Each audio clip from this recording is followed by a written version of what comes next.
May Tava, Loira Kansida, Canolai, Frat and the Lay. Hibasini. May am the sound or target, Sang Musu address from the Manipur police key, where deployment present lay. Adu, where Yoshang Matunga, where Aber Tunga Bahara. Adugi, Tamduni, Huzik, Iran, towing into the toting into the kitten precaution low way out meamdo, low the bida. Aduzu quite sensitive over from mother, Sumain Tollege, Aquina, Chingnavamadi, Mayamna, Hinawi, Madudicari, no, have a cancer, Aquasi Iran, some taller, some can, some Aquagi, Zapu, some saw, some Tambaitarico, Pidik, so cancer. Which exit Makajam Takidori, Cobragi Tim, whom they have an uninteresting tourism. I took job security. Magi deployment later consider Manipur peripheral area consider Asigum Todox, Hanjan Tolisia. Akoi Manipur, the Tangdu Letava Punshima Hingama, Pangandanaba, Tau and Honora, Highway, Okalonama, Jingnavama, a mile later. Like to get was out, Kuki, Mapam, the Togdo Pompa to Isa, was I says you be was on a sea to a Todox, come and tamping user. Masidi don't. Adum kay haitare hoje hybrid khoi mamang speaker na hybrid na hoigi yamna phajana detail na haire tori thodu myam sida adu masigi incident se khoigi yum je mi lebe yum dinate hoje gi yum je leba hoigi imung sing haitare ko moi makha da leba kanto sebal gi makha da leba relief camp da leba yum da mi leite nakan da leri sing su nepali gi ayam bata nga tane adu ngarang nungdang dagi dum khara dwai da su khara kake no ka tong no ma le adu ngasi gi khoi gi timing sida maikhu horpa kholakpa unarakpa ana mayam no haibi gre na mai chakpa mali amta sangji kochi aina haibu da mi sing de sangan da khoi gi dwai da lewi sing hai ta aduga yam chawa mok ama la kan da kanto sabalom da khoi gi masi inang ji hong na to ne hai ta ko khoi kuki rom gi moi gi site ta gi hai ta aduna mai hau lang pok sida mai tharame yum sing se mi letaba yum se mi letaba kanone khoi gi Kuki gi dominated area da leba yum sing hai jaba tare aduna huziki had akhoi gi yum mai thai bi sing sigi lekat lekan ne Leimakhong gi sangi doise si Meitei na hekta yowe aba jaga te adu gi ek yet lom ko lai de moi all service quarter haidare ko adom ne Meitei khara changi se thabok nung to ko pagi songi straight de hakat sunga yadre haitare adu ngasi gi haiba thodok ki thokre imung da lehori ba khoi gi nupi dusu mathwai nongai haude hai ta gadi moi ju yamna teng tha na hoina hai howe hai de yum da smain to ko pi se lengak na hojiki khoi da hanjan hani hare kan sida hanjan badi la na khoi leba property si bo khoi phajana thambiba khoi section na kan to safeguard to ngam de adu ga adai de le sing sita sing ha kana security yam le for example Leimakhong hai ba se army gi di khwai gi chawa moi gi camp aman hai jab tar khoi gi maduna khwai gi chawa khoi gi army gi moi gi garrison moi bani na ma gi usi ga ham pham sida yamna law and order hai jab tar ko si maintain to wo sida sigi issue um dile aduda police ki check post hai tar ko mai gi police ki hoji ga hai bo mafam na masa amni lebani and adugi marak to ne tori kanos army ga hoji ga hai bo mane police ki leba khoi gi kai hai tar mai gi area hai tar ko pham je ado mi de leba pham late adu mayam na sauna hawi yam pen haude yam launa hawi hoji bol mi mayam le hawri hai bodi khoi gi mapi me pa sing je krai sakha ge khoi gi hoji se kitang shanti phangna na bo khona bada amuk sumaina ung tholak pasidi haidana yamna mi mayam ti pen haude ai gi yum si da bu sumain tawduna akhoi na leibu su ngamre hanjeng ge tawbu su mai thalok pire ko kamain tawduna akhoi gi mi ko hajan je khoche na haiba rehab kan tawni mo hanna akhoi gi IDP singa yumna hajan ni ai ju ngam dori bra akhoi nupi couple le mem pa ma su kui di hai oji gi imung manung gi lei pa moi mi ni ko ajiri ana yam nungai taw thok ne adu masing thodok se oji gi haiba mafam sing sida di akhoi gi hanna yamna kuthona gi mafam amsu oi kuthona bisida akhoi gi kanto sabal gi mathak sida ne ba hoji handa ki irang thoi ba myam kai hai tare hoji mi pa ba lailon bai pe adu da madu gi area to ne sigi jaga se mi yam le mathak tu da akhoi changure matam du da akhoi first akhoi Meitei sing hai tare ko irang kaling da me jun sida akhoi ai ne akhoi poi mari mo tor kan da akhoi changui bunker thugai bagi program hai budi hoji kanto sabal gi miam na akhoi bunker se sidagi Kuki bunker ga na Kuki bunker sing sidagi nongmai yam ka pe aduna akhoi chang mangam de sumain tore yum madu tore da tore na haina bisida pare bunker thugai ni na army ga Manipur police ka gi joint exercise hai jaba tare ko matam du da aduna akhoi changu bune akhoi pongwi manga hai tare aduda mathak te le hoji Kuki yam le akhoi changu kan ji ju pau ju cover to get to kan ji da Kuki sagi pau hai tare ko matam du moina hai Meitei kangu sing di journalist sing di yamna bias oi aduga Meitei kitangi pau phonge haina phare ta ga de khoi phare ne khoi no ju phonge ke chu kai de khoi journalist ni ko khoi chang pau phonge haina changu bune aduda athai gi le mi ba mera pai mi am duna khoi ji khoi plap omjel laga khoi ji pha ba hai tare akhoi ji gai mang chang le matam du da akhoi gi sok tana ba hai tare ko Kuki gi mera pai bisina hoi aduga madui manung du da khoi som da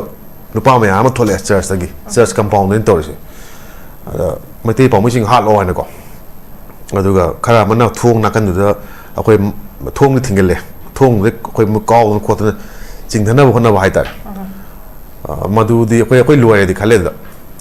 yum da sa ha pu no hai bi phem ne ko matam da hu ta no ko ne matang zo di luai kai no da akhoi gari se mamang da mera pa bi mi am se suman plap that khra ne gari gi bonnet di hipa ne adu di gari kai thau ne akhoi luai ne adu akhoi gi leimon bai pe gi hu ji ga hai ba moi gi ning thau hai tare ko ma ne adagi hu ji gi hai ba ka matam du gi mi kha moi gi sipai sing hai ja tare army kha personnel kha mi di ya ma te adu na nga akan na khoi ji inchi gom da thau re inchi ma phut khai ma inchi bu khai am tan thau re adu ga akhoi gi gate se da moi army gari ma sa ma kha ne jipsi ma gate se lo jing gi do khoi lo re adu madu gi hu ji gi hai ba matek tu ne ba violence khoi da yam na kan to thena gi ba da mi am so jangal kan se mob hai tare adu khoi gi hu ji hai ba army gi hu ji gi le ba ma gi hai sing ba hai do ra moi coordination to hai tare hu ji gi phut kun manga bau gi sang si yam sang sang yo khoi su le lo ren le adu uchin na sin na khoi gi lai pha ba hai do ra ta ga kan hai do ra akhoi hinga thole da gi an adu gi jaga adu gi dynamics to khang hai ta ga di mafam mathak te le sing je leilon bai pe gi hana thoi bi incident tu ni yamna bera le ba mafam di wai adu hujik le hori film je di hujik hai makha da kumthara kan nem toreish masida irang thok to ba jam kuiram ne hana ki rang je men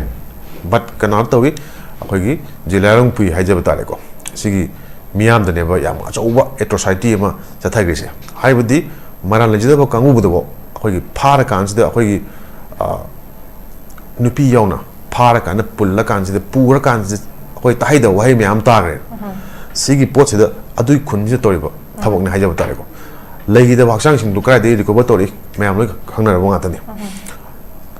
kari makoi da crime chathagi ge hujik miam viral ore bani hujik ki mok ta le ri ba magi phibam sing hai je batare ko an mi wu ya la kana matup ka akan se da sumain to na toy da ba tai da ba yengai da mo mo gi to ro phom ne hai tare an sigi sidai da live film sida ngarang na dai main to re adagi hujik ki hai ba akhoi gi chief minister zu hange akhoi gi namdulong gi kangu sing na na han je kamai to na to no si mai to no khop na phabi yu adu to bi tumin le kai no habi khoi viral ba video mu bi na adu gi potu matung da ne ba hujik se ngasi ju chimin sa chat pa male kano da akhoi gi olympic village ha ja batar adu gi adu hoi side am di wai re adu hujik gi hai ba adu ngi kitang area khan nak na ra ba ne adu ne hujik hore bi la se adu na masigi hoi asi na thok te adu som da di police na mob control to no hona ba da sok pa pan ba di yawe mayam kan pen haude hai ri je koi gi mapi ma pa lai tra ba koi kendra sigi adu da MLA lakte khote hai ba gi kano su khar haina howi ko haibadi asuk akoina waraba matamsida akoi hanjangani haibagi wasak amsu pibira matungsida akoida karimbo tobidaba adu mathakta akoina wakhan yang wana hujik sahi mari pharaba sidesida akoi relief camp ta leyaboda hanjan madila na akoi leba property du ngakpi shen biba ngamde haibagi momda yamna mapi taraga lehoye ko mayam sham khoshaw chawna hobe army de lawsale kaigino da khwaidagi chawa security point of view da irang thon baya da jaga haitare ko adu main thol pa haibisi hujik tear gas kap di kap hobe ko tear gas kap hobe moigi Kuki mob sing control to mata hobe koina changu da haija batare kamal babu incident ning biu ko ana sigi area sai story sing je aduk chawa security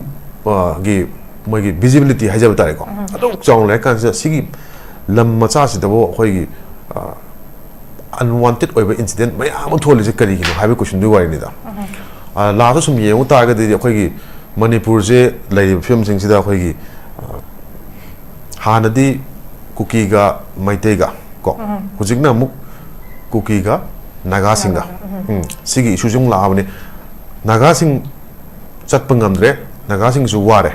maram di hoi khore ozana udi haibe kani ko adu da khoina sum uzaba kan di akhoi gi eastern side lom da lei ba ji ukhul sa pakan da problem nei ba natra kamjong sakhi bi problem nei ba senapati dagi na imphal yor pangam da ba sigi problem me am ji anowa mathelam haijaba ta ana masigi lei ba akhoi gi phim sida sum center na sum sana na kan sida akhoi gi matam khara gi yam kan pressure la kan mi khara mu taklong pha ba ko khara mu kan to ba sina ta na akhoi gi relief haijaba ta ko clear cut road map ama hujik bau tha suki manung da 2000 adugi adui manung da hanin hani haigi ba wahai me am lai gre ko madu chumabra action oina pangthok pangambra ngamde relief camp ta lebu sing je mayum da hanin hangani hoi chuchanpur da hanin bai ji madi thaja wale ko kangpok pi da hanin bai jing se te tawdu su natre atopa peripheral area hujik hai ba kanto sawal gi de le sing ji yam phajna security ngak pi re kan thambe ya bam phom na haija na haina maram di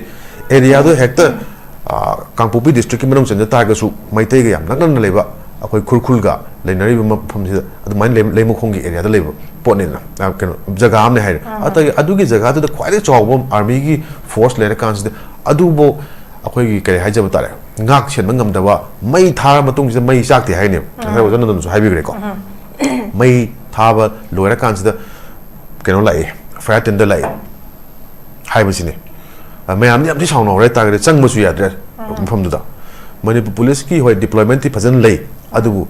khoi yausang matung da khoi abe thunga ba haibra adu gi tam duni hujik irang ji thoi ngai da thok dring ngai da kitang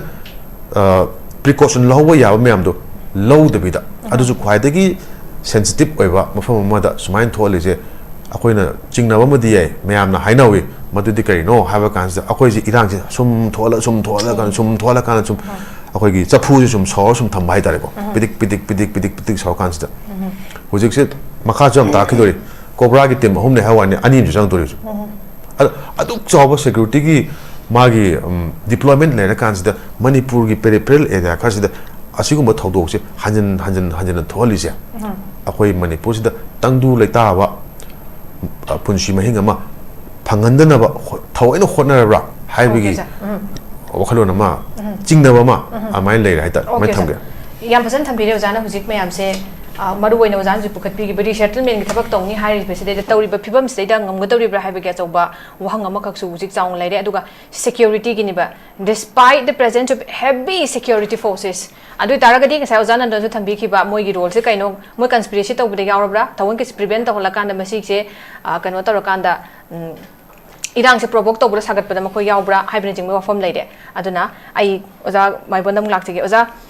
bayam uri se koi oza nandona su hujik puthok piramba pukhat piramba masi se irang se loishendana basum thoandana ba PR se mu impose tarok na bagi masi conspiracy mani na yengba ya bagi pot su adugi thaja ba chaung thana meta oza Paojel Chaoba laktige oza swai gi matang oza gi mo che kamain tham biding oza haibadi hujik haiba PR la po khoi PR la na bagi pidamagda mayam gi speculation diam le PR thambagi lakani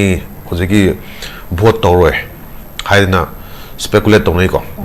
adu amuk sutai on the flip side vote kharangana tawni haibagi potom sutai ko adu amoy gara Manipur city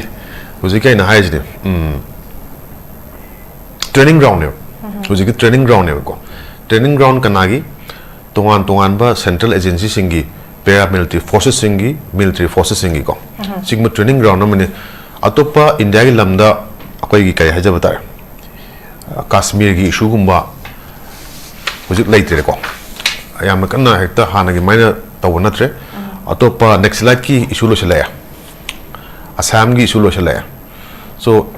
Northeast ta yengai si di Manipur ne hujik frontier state ore international border le je ana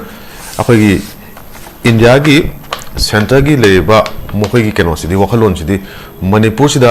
akoi na changa kan sta military exercise to wa aduga trifurcation ama haijaba trifurcate to budi Meitei gi su magi phom ama karam phom no hujik akoi leba valley ai hana so haijare na akoi na chat ka do je only circle khatang ne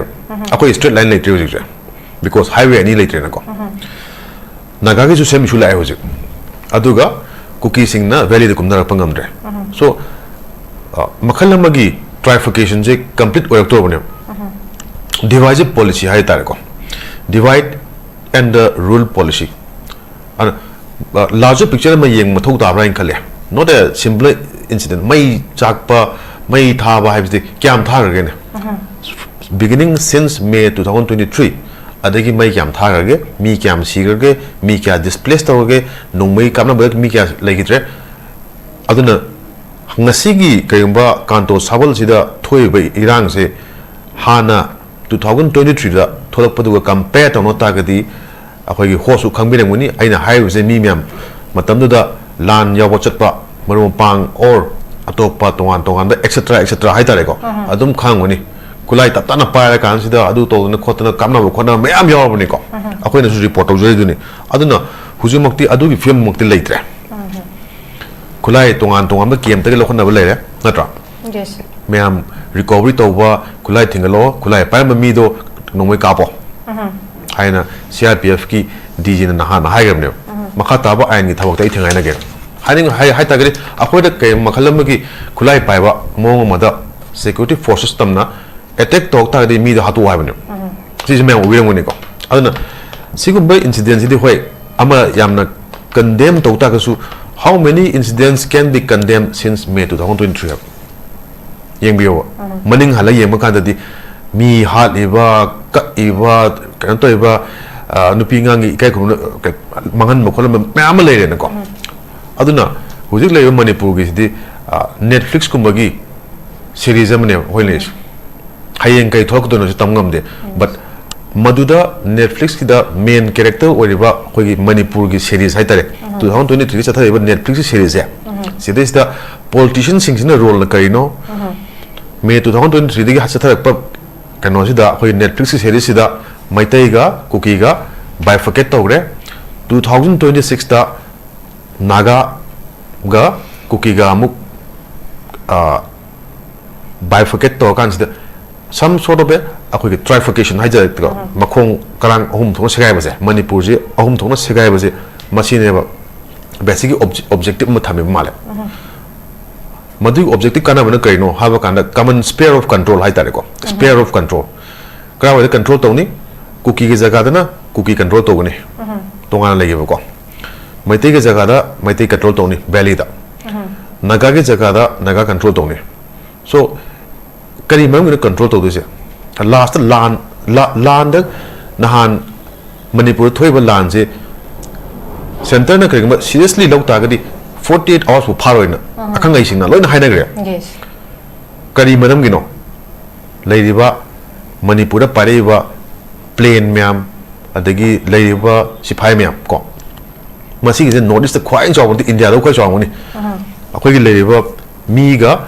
security forces ki yena kan de Manipur no khai chawng ne a ta ke do ngam ri no ha ne loi ngam thoina ngam de maram di kai no tau da ne tau da wi kai maram gi no ha kan di akhoi de ngai mai tha ba na yeng le mai tha ba gi marum da lei do kai no sne la je izin da se kai no adu ne ba ne na ga do se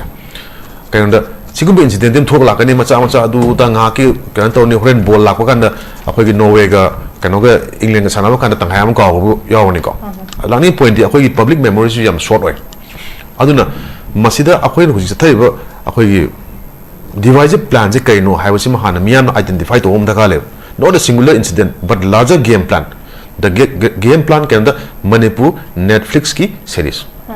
Netflix ki series da hayeng kara mathangi episode da kana sidono kana solo no kai thok do no kana kana Kuki jaga da chief minister chalugani kamai to do no chucham posa khre ko ja CM na almai sumai to na hana 2023 24 25 da high bo ngam da ba khan bo ngam da ba panbe ya da ba myama hojiti 2026 da we can see in reality yani ko chief minister chucham po yore kampu pi chakre ma tawre lo yare jibam sakre however leiba irang sing ti kyam sop to ge haibu wai ne Manipur ki tampak ta akhoi Meitei myam su at least akhoi kai hai tare hanai phimak tu na ta ga su phaba pun be thawak ti lepri police ki tholak pa press releasing the jai miyam phaba lepri adui mathak ta khun ngak pa adu da habi jabi le na ko groups myam phaba pa lepri adu ta ga akhoi na khan ga do se kari no tori ba lila se the larger agenda du nei na ma thau ta ran khale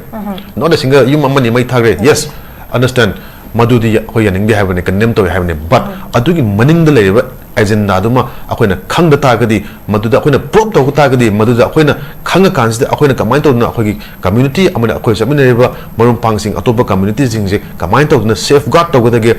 akhoi gi hayeng tung da lak to ba railway tracks la kan sida Manipur to to ji kaino koba tim om na hawa ne anim ji lak to ri ko sigi posi mogi operational keno sida karino to to sida karino hayeng lak to ba mogi to to keno hai tare ko plan sing se kaino aduna akhoi gi border gi leribe issues cross border gi infiltration ko technopol kanana occupy to ba valley na kanana occupy to ba eastern lum side sigina kanana occupy to ba kamai to ba haibagi plan nama larger plan nama loinamak set up to kan sida madugi thabak amane to to sha thabak to pa kan sida wafam dikhe hakani to establish law and order establish tongna bane hain hai to ne Manipura khulai mangre myam lokoi pa hore hujik chudum tawri ko adugi myam sing de lebe khulai myam ji kana thiru ne akhoi tampak to budi hoi phum na khotan le myam ma ogera mo lot pogera sum phagalak pa sum sana ga sum dille daga khoi khoi sum chop sana kan nongme adu phare hai bugi yam nungai ba mongom lakpe ken belly de hoi chapam leitre ko adu ching da ong chala kan kana na phau du na ha ko sum lai adugi potugi planning am hai tare yam chaw force ma thau ta na ana leiba chingi area ga khada su dum domination lakane khale manam di akoina pawa kan uba kan sheer strength of boots on the ground ko leiba akoi gi lanmi sing haja batare India gi lanmi sing masi yam chaw le lak ko su lek ko aduna masi ngai ge akoi ge host na haiba kan PR lak adra la oida highway wa hum mamang ni ko haje se ana PR lak pagi matang se di ke kem haje ge di Bihar gumba adagi West Bengal gumba acho ba state hai tare political heavyweight myam leba adung ba state sing sida BJP na moigi kari haja batare election je rig to wa adagi mi myam electoral list kathat kiba madagi election commission of India sina kamai to na manipulate to ba je myam mang na sawa phak ra no to karim ngamde hayeng vote tore to kane ko tawdo mali tawum to ekanda West Bengal gumba lamamada BJP na moina clamp down tongam tagade Manipur have state sidik amam da yam like da han khale kamaina 350 crores ni yamak to thangri je hayeng vote yom dai da lising tara pe ko pe kanin khala yamak to thangram ni ko sima adugi mathak ta hoi pre poll alliance kamaina NPP gi minister am pire natra Nemsa ki gen deputy CM on thoya NPF ki adu tagdi husi haiba tangkul gine Kuki gine Meitei gine chief minister ware hayeng pre poll alliance husi laigram na hayeng BJP na golden akano khoi maximum karasu magi absolute majority di phangoi da bani na adugi alliance da tor kan situm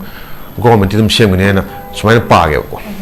maram di yawda ka le ta gadi akoina phana hajaw wani adum kenam to kanam shem gine haibasida inga sai West Bengal gi example pije gri ni Bihar gi example pi ne money muscle power adu handaki vote sidadi akoina hujik hainari je tawasnu tawta ga su youths myam sene kamai to na vote to kadage vote kamai pira kadage ngamni haina akoi ningana je ha ningana ro je ha bante ko but akoi gi nungsit to yam kallingai de irei de yam kallingai da akoina chong dharu ta gadi akoi ji pucha khibe ana out of water hais di hujiki current to matam nu direct chong dharu mohta ma se deflect to thoko higher gan sida hayeng tapna khong gumba ture masa gumba chela kanja di nungjo am thada kan thingwe habne sanjuna hai misida out of water adugi tactics myam je manipur gi myam na kamana sin na gadagi have kan it comes through the electoral system hayeng electoral sing sina khoi apha apha miyoi sing na ha sing manipur gi tang khanba my community gi tang khanjaba kitang ethical mi sing lakta gadi hayeng house la kan de moina wa du phone ngang be hujik koi wazana do na habi na ba kanam ta laute hai ta gadi laudo mi do mathang election de thagat pe thagala kan sida moina assembly chala kan sida yes akoi manipur first habi gi pot ama laukta gadi mi mutang laukta ga su ani gi tang laukta ga su the next generation of akoi gi voter hai ta ko si sina apha mi qualified oiba hoi qualified ordered ba akoi kitang keno di phaina akoi laisu khangba akoi gi keno hai ta ko ethical oiba missing adom the thada biak ta gadi manipur gi hope se adu the restaurant khale maram di ari ba than jing gi akoi performance le ure akoi so mai tha ba je ke do khanai je last then it is directly connected to a democracy akoi manipur democracy India's democracy ne hai je oi bra wa ta gadi we are the most highly militarized state in India adu ta gadi akoi democracy gi whan do kai no sai law khoi law khong myam se kai kana ri ge maram de akoi na vote to on ten number wa ni to maram de akoi na MLA do akoi na phani hai to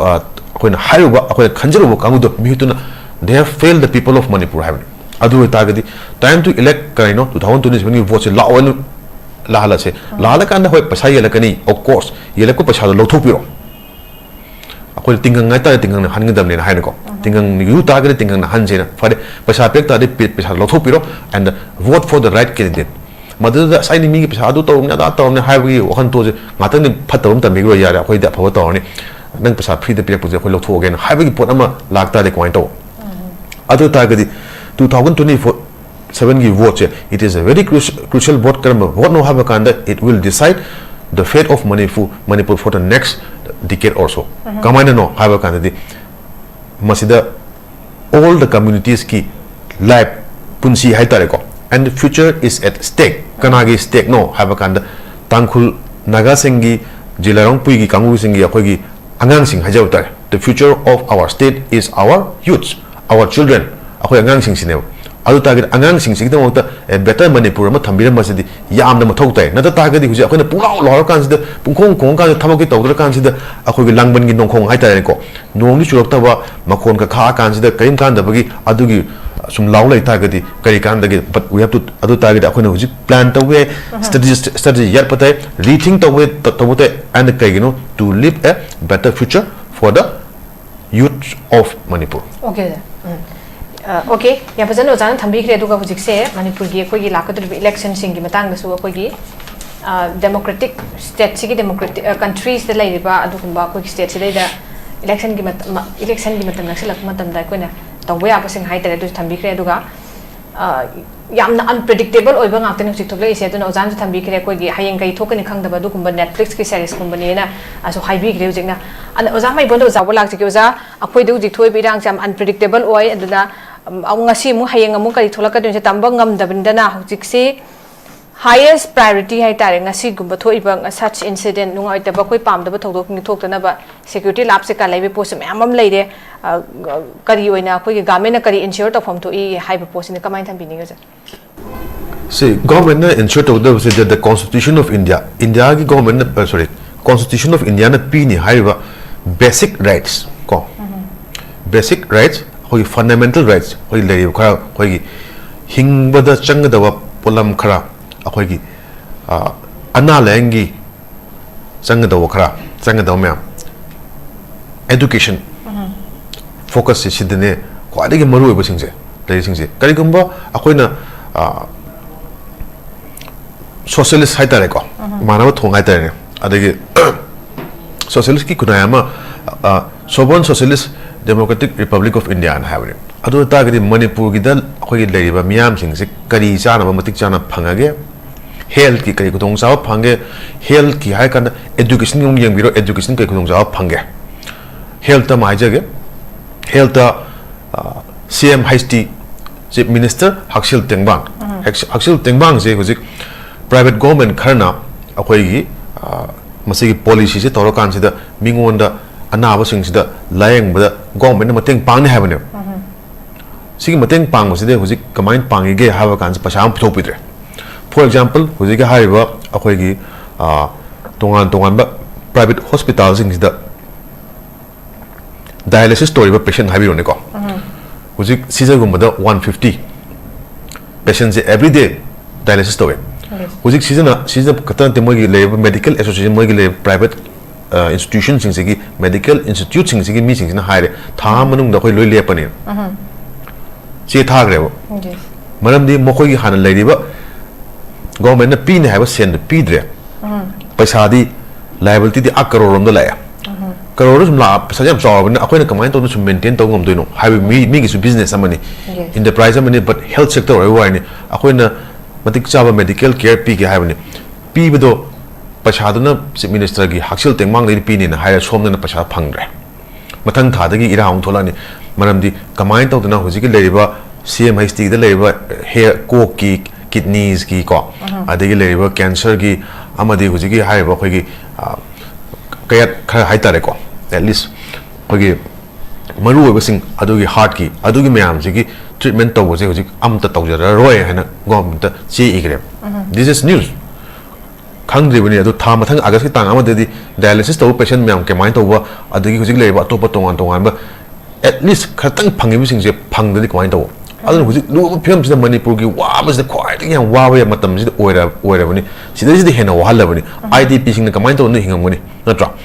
moi gi selmi loan krai lege Manipur gi government gi exchequer huji zero ne paisa leite ko state ta sena mo leite adu paisa do krai chakhage huji gi leiba IDP gi lei problem sing sida paisa ji ka mai to do ri ge moi di kai economic kena oiba package pi do ri ge angang singi school gi like tamagi matang na kamai to dori ge proper education phangi ba proper nourishment phangi ba moida proper kind of food phangi ba chana ba like amad health hema ai su haksang phana ba gi ai kitang mateng pangbi ge tadi very good natra ai ngon da matik chaba ai isada ai angang sing sida matik chaba education pi ge tadi very good ai ngon da chana ba kitang wat da ba gi hoji gi phang dori ba chiang myam phangi bra sibo basic sing je au phang dra ba ne ba adugi mathata ung la nong tora kan je mayam segai ne wa le ne ba hena wa ha ta hana gi wa le ba phang de ba kudong sa mayam je phang de ngi matak sida amuk ke hena hujiki mai tha ba hat pa pha ba pun ba adu ada mayam yone state amagi da le ba troop mayam hai ta nga sa gi more than 70,000 hendo khra ba ni 1 lakh yaw do ma ne ko adugi potugi pi gi tori ba hidak thak na ba yu pi do ni chak pi do ni ching pi do ni yen pi do ni ingang na pi do ni adugi funds me am do na adu yam pi kana Manipur gi awaba ta ba kangu sing sig damak ta di chap chaba matik chaba rehabilitation package health package economic package education gi keno akhoi gi matik chaba matang wa chana policy pi bi na mayam sing da so kitang holan ta ga di madu maru mi sing kitang so honni hujiti khar lega kuira admission matam la pa kan admission matam la pa kan khoi parent oi ba khoi mem kok pa ne Manipur hujik zero ne salate secretariat stuck ne hujik hana akhoi gi kari kitang phaga da kana haiba mong du kan nam state ke decision ju yam yo thang ji nimit chuti tharam madong tharam me amu tharo yong thadre huji amu tha ne yong thare so government needs to make up its plan aduga tawung ngam do kha du emphasize to bio health sector education sector ko miyam gi chana thangna bagi rehabilitation gi sigum area kar key factors sing sida mi belen bi hajab ta ko adu da ta ga di hen mai mathak ta khoi khangam da phamal le ba kangu da ma thaw ha la kan thumung ma jin bi phim ne to se mayu thaw ko to piu government no panta ga di hai madu government to gi matik saba leadership to madu gi as a good leader as a true leader oina thabak to we kan da in the interest of the state highness mind to bi na smai thamjak okay thank you so much ya